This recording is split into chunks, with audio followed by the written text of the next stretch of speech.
Hi friends, welcome to my channel. This is Saturday vlog. ಇವತ್ತು last Shravana ಶನಿವಾರ, ಹಾಗೆ ಅಮಾವಾಸ್ಯೆ ಕೂಡ ಇರೋದ್ರಿಂದ ದೇವಸ್ಥಾನಕ್ಕೆ ಹೋಗಿ ಬರೋಣ ಅಂತ ಅಂದ್ಕೊಂಡೆ. ನನ್ನ ಗಂಡ ಹಾಗೂ ಮಕ್ಕಳನ್ನು ಕೂಡ ಕೇಳಿದೆ, ಆದರೆ ಅವ್ರು ಯಾರೂ ಬರೋಕ್ಕೆ ಒಪ್ಪಲಿಲ್ಲ.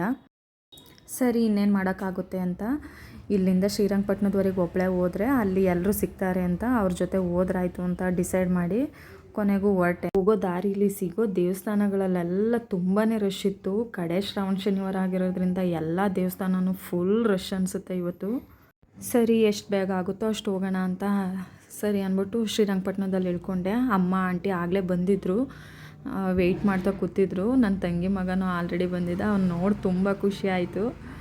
ಅವನಿದ್ರೆ ನನಗೆ ಟೈಮ್ ಹೋಗೋದೇ ಗೊತ್ತಾಗಲ್ಲ. ಅವನ ಜೊತೆ ಆಟ ಆಡಿಕೊಂಡು ಎಷ್ಟು ಬೇಗ ಕಾಲ ಕಳೆದೋಗುತ್ತೆ ಅನ್ನೋದೇ ಹೇಳೋಕ್ಕಾಗಲ್ಲ. ಅಷ್ಟು ತುಂಟ ಅವನು, ಆಟ ಆಡ್ತಿದ್ದ. ಅಷ್ಟರಲ್ಲಿ ನನ್ನ ತಂಗಿ ಫೋನ್ ಮಾಡಿ ಇಂಥ ಕಡೆ ಇದ್ದೀವಿ ಬನ್ನಿ ಅಂತ ಅಂದ್ಲು. ಸರಿ ಅಂದ್ಬಿಟ್ಟು ಹೋದೆ. ಅವಳ ಮಗನ ನೋಡ್ಬಿಟ್ಟು ತುಂಬ ಖುಷಿ ಆಗ್ಬಿಟ್ಲು. ಅಮ್ಮನ ಹತ್ರನೇ ಬಿಟ್ಟು ಹೋಗಿದ್ಲು. ಸರಿ ಅಂದ್ಬಿಟ್ಟು ಎಲ್ಲರೂ ಕಾರ್ ಹತ್ಕೊಂಡ್ವಿ. ಹಾಗೆ ಎರಡನೇ ಪಾಪು, ನಮ್ಮ ಪಾಪು ಗುಡ್ಡಿ, ಅವಳು ಕೂಡ ಹಾಕ್ತಾನೆ ಮಲಗಿದ್ದೆದ್ದಿದ್ಲು. ಎಲ್ಲರೂ ನೋಡ್ಬಿಟ್ಟು ಶಾಕ್ ಆಗಿಬಿಟ್ಟಿದ್ಲು ಅವಳು ಒರಿಜಿನಲ್ ನೇಮ್ ಬಂದು ಯಶಿತಾ ಅಂತ. ನಾವು ಪ್ರೀತಿಯಿಂದ ಗುಡ್ಡಿ ಅಂತೀವಿ. ಮನೆಯಲ್ಲಿ ಚಿಕ್ಕ ಚಿಕ್ಕ ಮಕ್ಕಳಿದ್ರೆ ಯಾವ ಕೆಲಸನೂ ಕೂಡ ಕಷ್ಟ ಅನಿಸಲ್ಲ. ಅವಳ ಜೊತೆ ಆಟ ಆಡ್ತಾ ದೇವಸ್ಥಾನ ಬಂದಿದ್ದೇ ಗೊತ್ತಾಗಲಿಲ್ಲ. ನಾವು ಬೆಟ್ಟ ಹತ್ತಕ್ಕೆ ಹೋಗಲಿಲ್ಲ, ಟೈಮ್ ಆಗಿತ್ತಲ್ಲ ಅಂತ. ರೋಡಲ್ಲೇ ಹೊರಟೋಗ್ಬಿಟ್ವಿ ಕಾರಲ್ಲಿ ಡೈರೆಕ್ಟಾಗಿ ದೇವಸ್ಥಾನಕ್ಕೆ. ಆಲ್ರೆಡಿ ನಮ್ಮ ಊರಿನ ಭಜನೆ ಎಲ್ಲ ಮುಗಿದು ಎಲ್ಲರೂ ಲಾಸ್ಟ್ ಫೋಟೋ ತೆಗೆಸ್ಕೊತಿದ್ರು.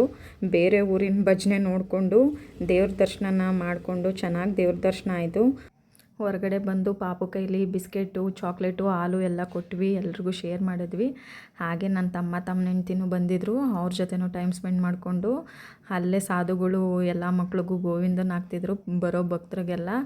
ನಾವು ಕೂಡ ಹಾಕಿಸ್ಕೊಂಡ್ವಿ. ಅಲ್ಲೇ ವ್ಯೂ ಪಾಯಿಂಟ್ ನೋಡೋಣ ಅಂತ ಹೋದ್ವಿ. ಅಲ್ಲೇ ಪೊಲೀಸವರೇ ನಮ್ಗಿಂತ ಹೆಚ್ಚಾಗಿ ಅವರೇ ಫೋಟೋ ತೆಗೆಸ್ಕೊತಿದ್ರು. ಸರಿ ಅಂದ್ಬಿಟ್ಟು ಎಲ್ಲರೂ ಬೆಟ್ಟ ಇಳಿದು ಅಲ್ಲಲ್ಲೇ ಫೋಟೋ ತೆಗೆಸ್ಕೊಂಡು ಬೆಟ್ಟ ಇಳ್ಕೊಂಡು ಬಂದ್ವಿ. ಪ್ಲೇಸ್ ಎಷ್ಟು ಚೆನ್ನಾಗಿದೆ ಅಂದರೆ ಸ್ನೇಹಿತರೆ, ಒಂದು ಸರಿ ನೀವು ಹೋಗಿ ವಿಸಿಟ್ ಮಾಡಿ, ತುಂಬಾ ಖುಷಿ ಪಡ್ತೀರಾ. ತುಂಬಾ ರಿಲ್ಯಾಕ್ಸೇಷನ್ ಫೀಲ್ ಕೊಡುತ್ತೆ. ನನಗಂತೂ ಪ್ರತಿ ವರ್ಷ ಮಿಸ್ ಮಾಡದೆ ಹೋಗ್ತೀನಿ. ನನ್ನ ಈ ಸ್ಯಾಟರ್ಡೇ ವ್ಲಾಗ್ ಈ ರೀತಿಯಾಗಿ ಮುಕ್ತಾಯವಾಗ್ತಾ ಇದೆ ಸ್ನೇಹಿತರೆ.